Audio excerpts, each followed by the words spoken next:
So today I'm going to be scrapbooking these photos of my daughter's little miniature room project that she completed.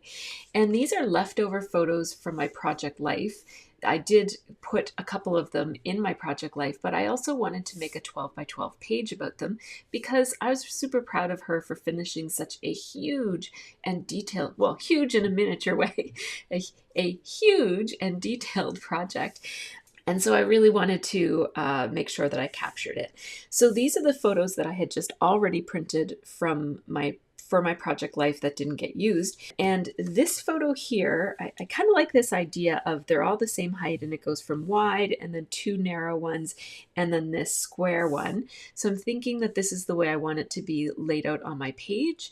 But what I'd like to do, and I'll just zoom in so that you can see those a little bit better. Right? So that's what I want it to look like. But this photo is too similar to this photo. And I do have another photo that's just a close-up of the desk that I want to include instead. Now these little color swatches here, these are from an app that I use, and I wanted to make a video just about the app. So that video is coming, but I have to do a bit more prep work and familiarize myself and kind of come up with a bit of an outline of how I want to share that with you. So I won't be sharing that app with you today, although I will show you how it works. So I'm going to include my phone here. So I just want to show you how I'm using this app today. It can actually do a whole lot more, but I'm just going to click on it here. The app is called Coolers. This app is called Coolers, so it's like colors but with two O's. And when you first open it up, it has this random color scheme, and you can't see it in my little screen capture down there, but basically it's a color scheme generator. So when I click on generate, it's going to generate random color schemes, and you can set the parameters for how it generates random color schemes. But this is a really great way if I've thought about using it as like a jumping off point, almost like instead of a sketch, to start off with a color scheme, and you can just kind of keep going until you find a color scheme that really appeals to you, and then use that, whether it's to make a card or a spread or whatever. So that was how I usually was planning to use this app, and I have used it before in that way. But what I noticed is that in the bottom corner here, see that little dot, dot, dot? Well, that's what we're going to go into today. It doesn't show up on my screen on the computer there, but you just press the dot, dot, dot, and you'll get this. And now in this, what you need to pick is other tools. So I'm just going to click on other tools, and I'm going to click create a collage. I'm going to choose my photos. So I'm going to have to browse my photos here. So I have to go.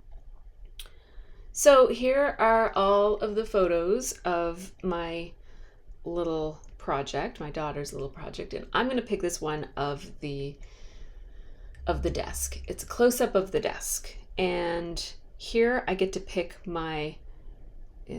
that's what I want to do. Here I get to pick my aspect ratio, so I can pick if I want it to be square or if I want it to be 3 by 2. That way I can kind of include more of the photo. So I think I might want it like that, actually. I really want to be able to see the pencils and the paintbrushes, because those pencils and paintbrushes were made by her. Like, she put each little bristle in those paintbrushes. So I want to include a close-up of that, and I think that's probably my best way to do it. I really like the idea of it being square, but I don't think that's as nice.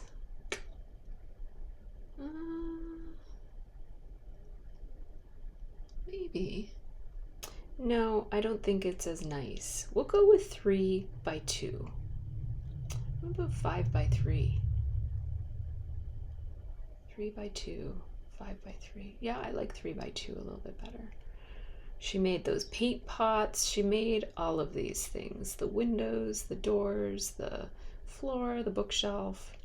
Okay, so as you can see, that is what comes up. Now, the next thing that I have to press is palette, because I want it to have different colors than what it has there. I want it to have that green Come on, green. I might have to include more of the green in order for it to pick that. So what it's doing is it is taking shades from the, there, that's pretty close. I wish it would pick different. So I could have made it like this or this or this. Like there's all sorts of different ways that it would do it. I really like this one the best. I wish it would pick different colors. Okay, so now let's change the aspect ratio to the 3:2 so that we can get more of this desktop showing. You know what? The problem with that is that it changes the shapes of the boxes, and I wanted the boxes to be the same size, right? So that I can cut this out and put it on there. So I'm just going to leave it like this. Once I pick and have my photo collage exactly the way that I want it to be, I just hit export and I'm going to save the image. I'm going to give it permission to save it to my photos, and then it's in my photos. Now, typically you wouldn't have to go through all that trouble of looking for a specific color to come up. It's just that I had based that color scheme on other photos of the same item that had a lot more of that prominent bright green. And so that took a little bit longer than what would normally take. Certainly when I came up with this one right here, it didn't take that long. It only took a second. Now, one thing that I could have done is just printed a new photo and kept that same color scheme. But one of the things that I noticed as I printed this up is that, as I went through using the app, is that it had this really beautiful blue color that wasn't coming up at all the other times that the first time that I used this app for these photos. So I thought that I'd kind of take the best of both worlds here and use that green. Now I thought about covering up that really orangey color, but I'm glad that I didn't, because I end up using that orangey color in this layout. So little did I know when I did this, but this color scheme over on the side that I thought I was just using as a design element, it's actually going to become the basis for which I choose almost everything that goes on this page. So it turns out that it's a design tool as well. I mean, I knew it was a design tool, but I thought I was using it just as like something to make this spread of photos look unique, but it turns out I'm using it as a design element too. So my first thought is, let's make these photos into a collage. I thought one of them was wider than the other, and if so, I wanted the wider one to go first, but they're the same size. So, oops, look at that. I made a mistake. This paper is not long enough to mat all of these, but I'm just going to use the white that's on the border of this photo as the matting for this part of it. I'm just going to work with what I've got.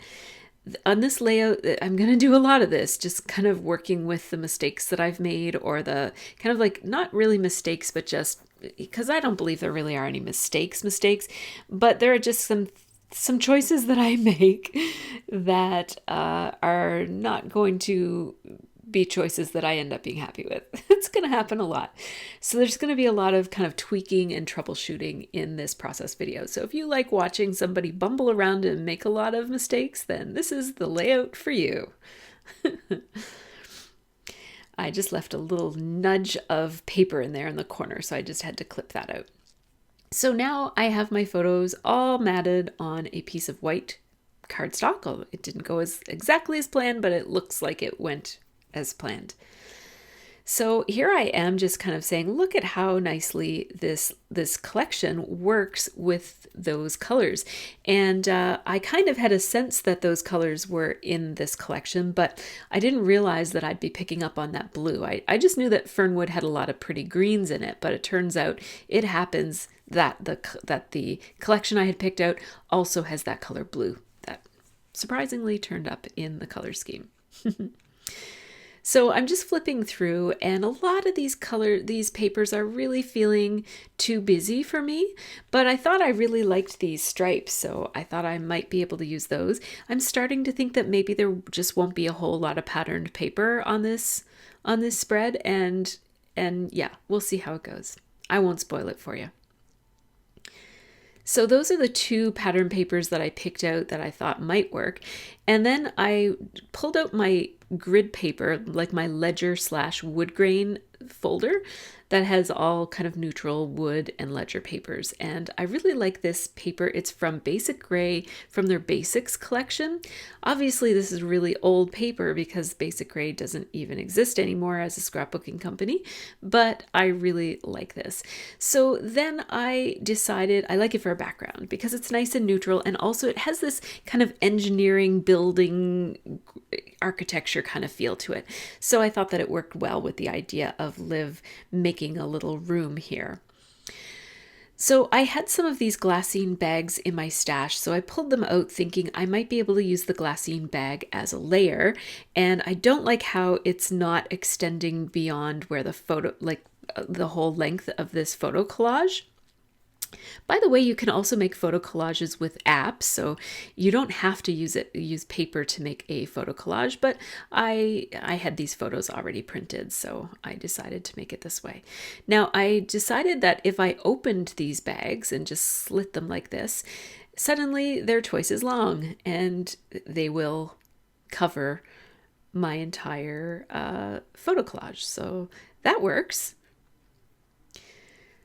So then I decide to just kind of lay this down. I'm using my Tombow tape runner, and I'm going to start by gluing my photo collage to the glassine bag because I know I want to use the glassine bag. I'm not convinced that I want to use the craft bag, but I thought let's just stick it on there. We can always pull it off if we don't like how it looks.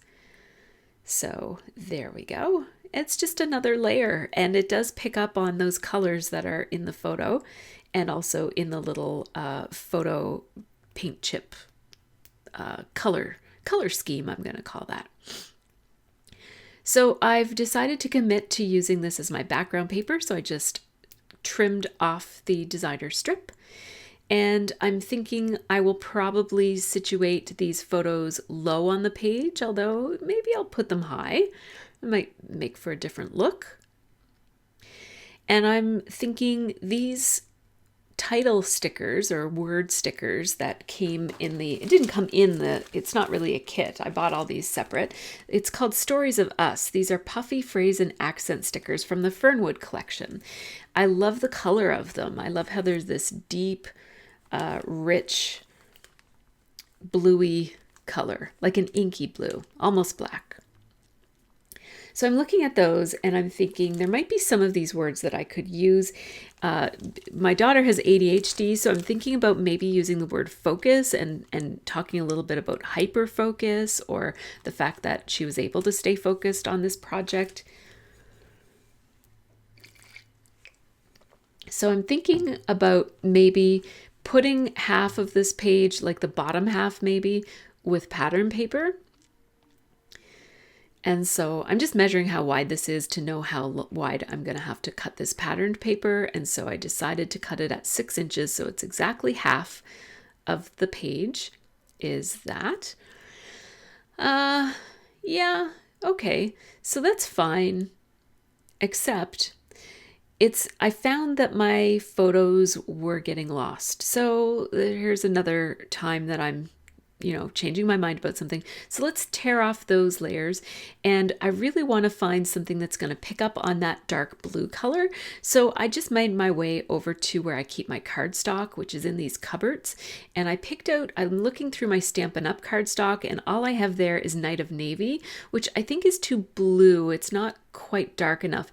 So then I picked out another color, and now I'm going through my Lawn Fawn cardstock, and I don't have any navy blue or anything dark enough.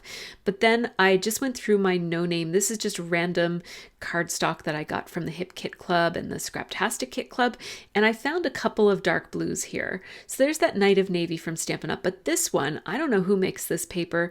It looks like it might be American Crafts, but it's nice. It's like that inky blue. Yeah, it's perfect. It really goes well with this Fernwood collection. And as you can see from the letter stickers, like those phrase stickers that are right beside it, it's perfect. It's exactly the right color. So I'm going to use my trimmer to trim this down. Oops, trim too much. Look, it's too skinny. So I'm just going to makeshift I'm going to MacGyver a little solution here like that. So I see what I did there. I just layered the paper over top of, like, behind the layer that was cut too short. And you can't even really tell that it's cut twice there, but there are 2 layers of paper there. So as you can see, I just cut a really narrow strip of that same really inky blue cardstock, and I'm going to mat my patterned paper with that too, but that does cause me some problems from a design perspective.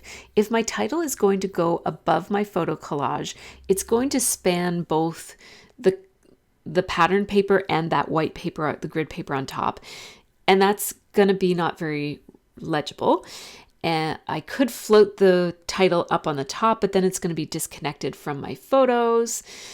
I could arrange it like this, and that way I'm not separating my title from my photos as much. I'm trying to decide, if I did that, where would I make my photos land, as far as I don't want that line to look like a continuous line all the way down. Yeah, so I'm just kind of playing around here with a few different options. And if I do use it over to the side like this, I don't want it to be at the halfway point. So I'm trying to figure out, will I do it at the 1/3 point, which is 8 inches over, or am I going to do it at the point that just looks better, which is 7 inches over? So I decided to go with 7 inches, even though it's not exactly 1/3 or 2/3. So that's what I'm going with. And because it's grid paper, it's really easy to line it up. Now I'll just trim off the rest so that it is 12 by 12. And there we go. So that's what I was thinking I would do. Now, the thing I don't like about this is that there are too many lines. We've got stripes, we've got grids, we've got lots of rectangles all lined up with one another. I'm not liking this. So what I'm going to do is I'm just kind of measuring. I like the photo collage landing right here. So what I'm going to do is I'm going to add some mixed media to my background that's going to soften up so that it's not all lines and angles. I used my pencil just to kind of outline where my photo collage goes, so that I can make sure that my mixed media lands in a place that's going to look good. And I just moved the vertical lines because if they're in a little bit, then I don't have to line that up exactly perfectly to cover. I don't have to worry about covering those lines because the photo collage will cover them if they're just in a little bit. So I pulled off that patterned paper, and I'm thinking once I soften up that background, it will look better with those harsh lines. Not harsh, but just, it's a lot, right? Then I thought, oh, wait a second, I completely forgot about that layer, and let's just decide later if we're even going to use those layers, because I think I'm actually liking it without the layers. So I removed my grid mat, and I do have a silicone mat that I'm using. The brand is Long Fight, and it is, I just ordered it on Amazon. I like having it under my grid mat because it is grippy and keeps my grid mat in place. And it's also great for easily cleaning up my work surface after mixed media. So what I've done here is I'm just grabbing 2 different kinds of gesso. I have my golden white gesso, and then I have my Liquitex clear gesso. Basically, I'm mixing the 2 of them up with a silicone brush so that I have something that's halfway between white gesso, which is transparent, but it's white, and clear gesso, which is absolutely clear. So I want to dull down those lines on the background, but I don't want them too dull. So what you see right here is that clear gesso, it becomes more clear as it dries. So it will be even less white than what you just saw there when it dries. I'm just using a baby wipe to clean up this silicone mat. And then I just went off to the kitchen to clean up my tools. So there's a freeze frame of those products in case you're looking for them. They're pretty easy to find on Amazon or your art store. So as you can see, even with that gesso, I can still see the pencil lines, and that is because I use the combination of the two gessos. Now, what I thought I would do, because I recently did these swatches of my inks, is I thought I would look for a nice blue that picks up on that blue in my color scheme. So you saw me just comparing my ink swatches, my mist ink swatches, with that little color scheme. And I came up with Heirloom Blue, who was the one that was the closest match. And but it wasn't. I know that Heirloom Blue is quite dark. So what I decided to do is take some Liquitex white ink, which is just an ink that comes in a little dropper. And as you can see, even adding that white ink, it's still quite. Oh boy! See, once. I'm glad that I'm using my little Tri-Art palette for this, because that is more greeny blue. Like that is more of a turquoise or a teal than what I really wanted. So trying it out on the Tri-Art palette, I've switched. I added my Tri-Art palette, which is a big acrylic piece of plastic that I use as a background for doing mixed media sometimes. And because it's white, it really allowed me to see what that's going to look like. All of my blue mists are all like a greeny blue. I don't have any true blues. So I've got like 80 inks and mists, but for some reason, none of them are true blue. So, but I do have this oxide. So this Distress Oxide is called Salty Ocean, and it's perfect. If you saw it there next to that little color swatch. So what I decided to do is just put it in a few places, and what I really like with this packaging technique is I can decide where I want the color to go, and then I just use the packaging to just smoosh onto the paper to just give it this random look. Now, I like how unpredictable the ink is as it smooshes under the packaging. It just spreads out and thins out, and you get this really beautiful watercolory kind of a look where some of the thicker liquid is darker and the thinner bits are lighter. I just mixed that Distress Oxide up on a stamp block, a really big stamp block. And I just added a bit of water. That's all I did there. So you'll get to see me do it again. Add some water, and then I'm just using that silicone brush to mix it all up. And I think I added a little bit less water this time so that I ended up with a bit of a richer color. That Salty Ocean is gorgeous, and it's just the perfect color. I'm blotting with a paper towel, and then what I'm doing here is I'm just flicking. And flicking gave me some little drops that were more complete circles than what I was getting with the packaging technique. I put it over to the side to dry while I cleaned up my ink here. And now I'm going to pick a second color. I'm trying to find a color that's going to match with that brighter green that I spent so long trying to find and ended up cutting off of the other one. I went with Shabby Shutters, but I don't have Distress Oxide in that color. So I'm going to just use the Distress ink, so regular Distress ink, and to make it look a little bit creamier and a little bit lighter and more opaque, I guess, I'm adding some of that Liquitex white ink to it. And that really does give me a very similar color to what I'm looking for on that color palette. As you can see, they're very, very similar. This was just experimenting. I've never added Liquitex ink to Distress inks before, but I just thought it might work, and it did. So I just had one little bit there that was still wet, so I dried it with my heat gun. And now I'm going to do something, because if I were to add that Shabby Shutters to that already dried Salty Ocean, what would happen is as soon as Salty Ocean got wet from the liquid that's in the Shabby Shutters, it would immediately start mixing and blending, and I don't want the two of them to blend. So what I'm using here is a workable fixative, which is it's basically like a spray that seals in what you've got on your page already. And then, but it's not a glossy seal like a finishing seal. It's got some grit to it so that you can continue to work on your project even after you use this workable fixative. And the one that I use is by Blair, but I think that a couple of different brands make that product. So I'm just checking to see if it's dry, and it's dry to the touch anyways.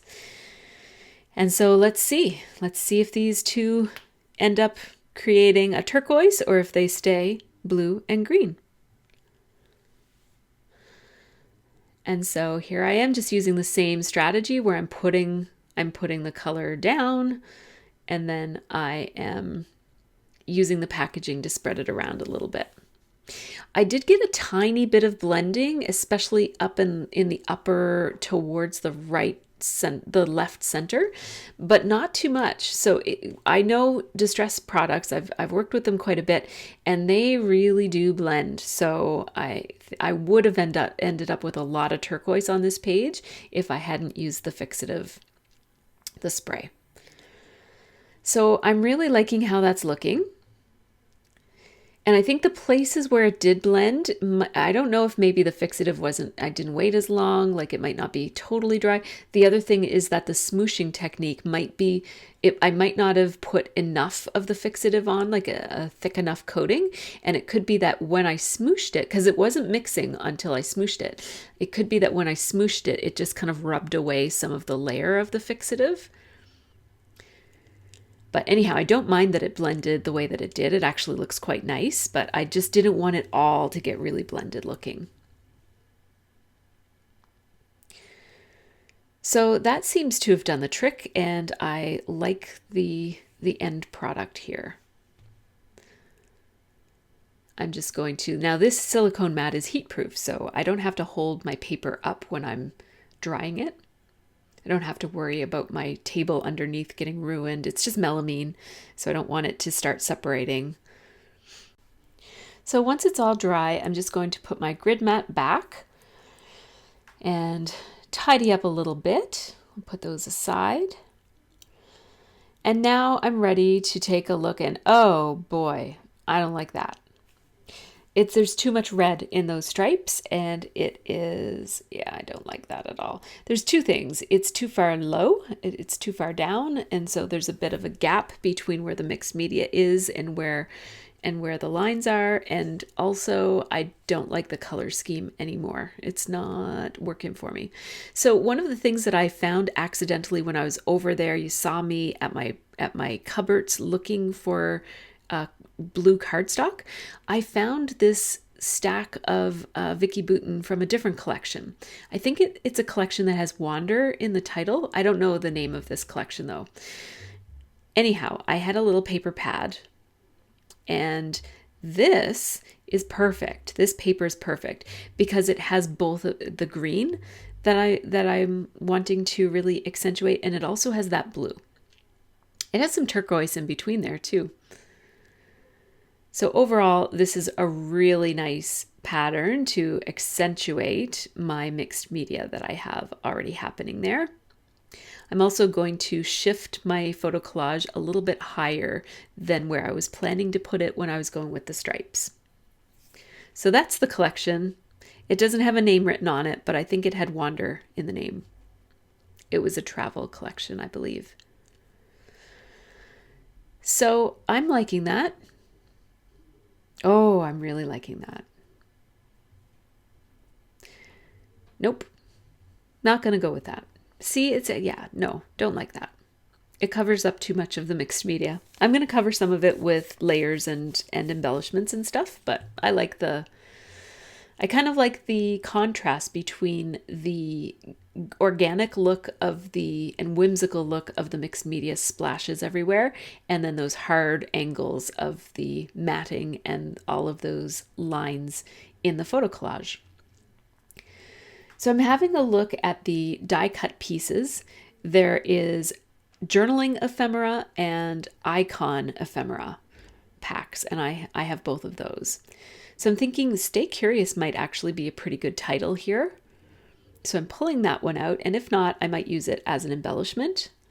I'm picking out anything that has that green and that blue, but look, this piece has this orangey color that really picks up on that color scheme again.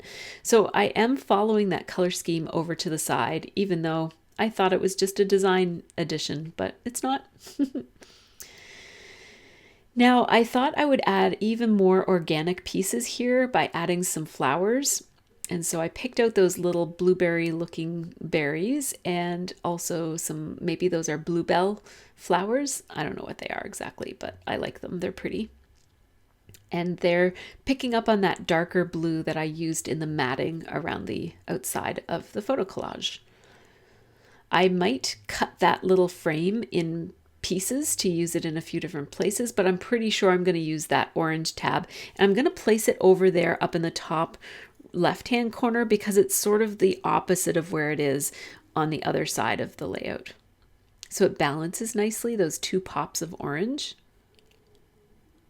I'm going to bring another tiny little pop of orange in another place too.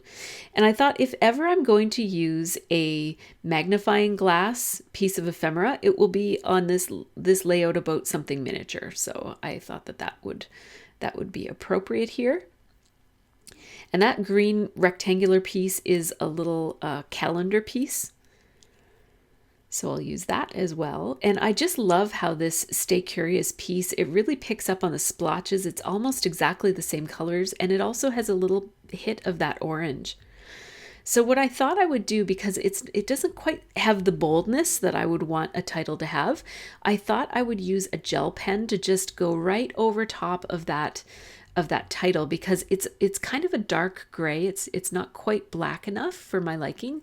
So I'm just going to go over it. What I'm using here is a Jelly Roll glaze pen in black.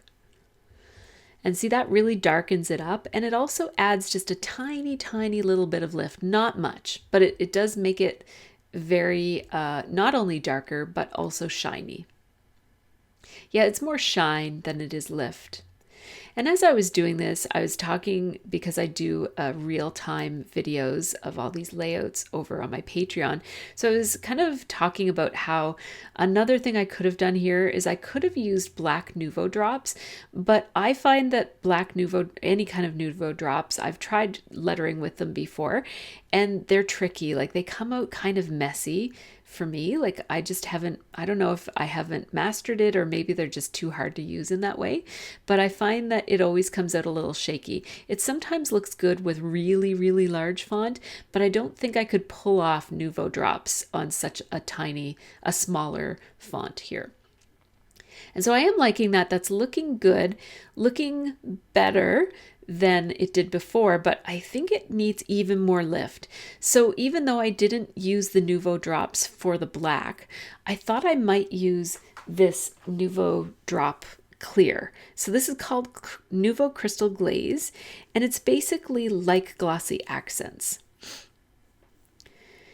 And so I wanted to just test it. So I added a big amount of that Jelly Roll glaze on the back side of that frame, and I'm just letting it dry. I don't know how long you need to let those glaze pens dry, but they seem to be dry. So now I'm just going to put this Nouveau Crystal Glaze on top of the glaze pen, because my fear is that the pen is going to dissolve in the liquid of the crystal glaze and make a big mess. So I just wanted to check it, and I'm using a heat tool. You probably aren't supposed to use a heat tool with Nouveau drops, but it's just an experiment to see if it's going to dissolve the glaze, the Jelly Roll glaze, and it doesn't. I'm using glaze in two different ways here. So Nouveau Crystal Glaze is one product, and then the glaze Jelly Roll over pens. Once you go outside of the lines, you can't really undo it with this product. So I'm trying to fix a mistake there, but it's clear, so it doesn't really matter that I made a mistake. And I'm really happy that as I go through this, even the places that I made a mistake, the black is not smearing. Like, it's not It's not bleeding at all. The black is staying nice and crisp underneath. And you'll see when I show the close-ups at the very end with the photos that the glaze is a little bit messy, but it doesn't look too bad because it doesn't dissolve the black and the black stays nice and crisp. So there you see. See, it's not perfect, but it's going to look good, especially from a distance. If you look really close, it's going to look a little bit messy, but that's okay. While I wait for that to dry, I'll do some embellishing. So I want to do a stamp on that little orange tab that I'm layering up at the top there. So I just looked at my stamps, and the one I'm going with is, it says working on. And I just stamped it, and then I stamped it again for a bit of a ghosting effect there. And I have these little stamps. This star stamp set is from a Kelly Perky set that I knew I wanted to use on various layouts. So instead of putting it away the last time I used it, I kept it out. And I'm going to use it with Balmy Blue, which is a Stampin' Up color that I think is going to look nice. It's going to be like a nice light touch. I did forget to zoom out, but it kind of doesn't matter because you can't really see where I stamped because it blends in too much with the mixed media. It's a very, very light color. But what you do see is where I stamped it on the orange tab, and that looks really great. You'll see it a little bit more in close-up version towards the end. So there's how it looks. And I did add it in a few other places that I just pointed out, but it's very, very subtle. So I'm not sure that you can really see it. Even if I slowed it down, I don't think you would really see it. I'm going to glue in place these little blueberries. And I'm also going to use some foam adhesive here. I like the Stampin' Up! Dimensional adhesive, so I'm just sticking those behind some of the blueberries to give them just a little bit of lift. It adds a nice gray soft shadow under embellishments when you do that, and I like that look. I'm just double checking on this to see how it's drying. It's drying. It says on the back to let it dry for 24 hours. And I thought to myself, it's doubtful that I'm going to do that, but let's just see. So I circled both July and February because she started and almost finished this project in July and then put it away for a really long time and just recently finished it. I'm using my roller date stamp to stamp out those 2 dates. So, and not with days of the week, but it just says July and then dash dash 2021 and then February dash dash 2022. You can't really see those dates, but they're there and it just adds a little detail. Especially once you layer it with the handle of the magnifying glass, you're not going to really see it, but at least what is in the background is relevant.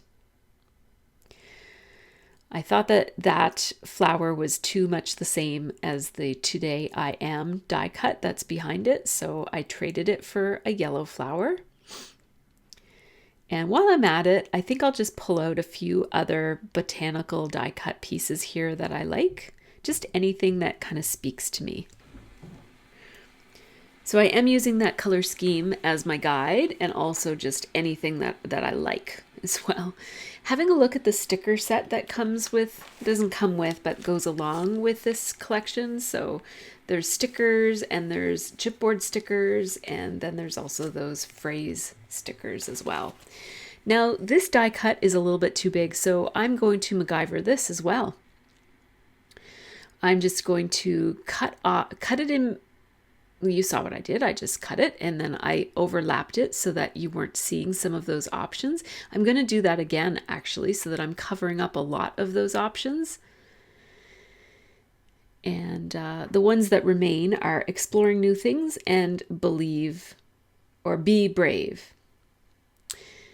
And that does 2 things. First of all, it makes the overall height of this embellishment lower so that you're seeing more of the mixed media behind it, but it also gives me more exposed lines for me to journal on. What I'm writing here, starting off with my Sharpie pen, not marker, but pen, and it was too scratchy, like my letters were coming out too bumpy. So I switched to these Micron pigment pens. I'm using the 0.5 one. The 0.05 one is similar to the Sharpie marker, not marker pen. The Sharpie pen. So my journaling there says, Liv made every part of this diorama herself. And I'm putting it on just very slightly askew. So it's not, I didn't want it completely lined up, like too many angles there that were the same. And then as you can see, I'm going to put the Stay Curious and just make that be the title, and it's just going to overlap on top of the photos a little bit. I thought I would put this what I think is a thistle. I could be wrong. Please educate me in the comments if I'm wrong about that, but I love that thing, whatever it is, some type of a pod. Flowery thing, and I'm putting it right there. I wanted to stand up a little bit because I really like it, and I think it's kind of unexpected when it stands out a little bit taller than you might have been expecting it to. It looks a little bit like it's wrapping around that title. And I don't necessarily want to fill that space between that thistle and the Stay Curious. I kind of want to leave some of that exposed mixed media just showing there for a resting place, and it also just accentuates how the splotches behind Stay Curious, that's part of the die cut piece, really look great with the mixed media that I put there myself. So a nice coincidence. Because I didn't even know that die cut piece was in that collection until I had already made the mixed media background. So this layout is almost finished. I did add a little arrow sticker, a gold arrow that is like a twisty arrow that comes from that sticker set that's over to the right of my project right now. And I'm looking for a stamp set. I thought that Jen Scow had a stamp that I might want to put in the center of that magnifying glass. I thought about putting Awesome Sauce in there, I really wish that Build would fit. This is an Ali Edwards stamp set. Oh, I wish that Build is just a little bit too big, but that Ali Edwards Build would have been perfect. There is another version of the word Build, but I don't like it as much. It's too small. I want to put something inside of the magnifying glass. I'm just going to go with this heart, only because I can't really think of anything else to put there. I'm going to use the same balmy blue ink that I used in a few other places on the page, even though you can't see it. I had it out, so it was good to use. And it's tone on tone, so it's not going to take away too much from the magnifying glass itself. I do want to pop up the magnifying glass, and I'm running out of these foam adhesives, so I just cut around the edges to use up all the little scraps before I pull out a new sheet of those. I always keep lots of those on hand. Every time I order from Stampin' Up, I order 1 or 2 packages of those. So there we go. I'm just going to move that green piece over a little bit so that I can see it better. And there we go. Now, I'm very surprised. It hasn't been 24 hours. It's only been like not even 1, and it seems to be dry-ish. I wouldn't squish on it if I were you at this phase, but you can handle it. I'm trying to not put it on its like face down either. That's why I'm holding it in my hand as I place the foam adhesive on the back of it, because I do want it to stand up. I had a feeling that I really should have put double the layer of foam adhesive on the back of this, especially on the top part of this title, but I didn't listen to my own instincts, and it's slanting backwards, like it's kind of taller at the bottom than it is on the top. So I'm just going to scooch a few pieces of foam adhesive in under there, and that's it's easier said than done. And so I'm going to use a couple of little half pieces here because it looked like there was room, but then there wasn't room. Again, it looks like there's room for a full double layered piece in here, but there's really not. It's like squishing something else. So I'm just pulling it out. Yeah. So it seems like a lot of things on this page took 2 tries in order to get them the way I wanted them. But overall, I really, really love how this page turned out. I'm going to put this other arrow here just to pick up on the other arrow that's already there. It kind of blends in with the photo, and I think that's kind of cool. Like, you really only notice it if you're looking closely at the photos, because it's very similar to the colors that are already in the photos. Just wanting to put a little something else on that magnifying glass. It just feels a little plain with just the stamp there. I thought about putting a sticker, but then there's too many circles there. There's circles, yeah, too many circle-y things in one spot. These are just things I love so much I'd love to put on the page, but I really feel like the page is almost done. I don't want to add more embellishments here, so let's just think of something else to do with the magnifying glass, and then we'll be done. Nope, not that. It's too big, and it's introducing another element that, yeah, I don't want that. So this is a little cream with orange writing. It says strong-minded because she didn't let me help her, right? So strong-minded, and then the second one says soft-hearted. And I thought those two phrases worked really well together from a storytelling perspective, but they also look really well and introduces that darker orange color down there. It's just a tiny little bit, but still. So here's how this one looks close up from a video perspective. I do have photos that show even closer details. So there's the strong-minded, soft-hearted, just a tiny little punch of that orange color. Really love how this one came together. It was fun, even though I had to do things over and over again, and take things apart and try again and not use all of my original ideas. It turned out, like, almost in a coincidental way, it turned out really, really great. Almost like it turned out great despite my involvement instead of because of my involvement. It's like my supplies guided me through this one.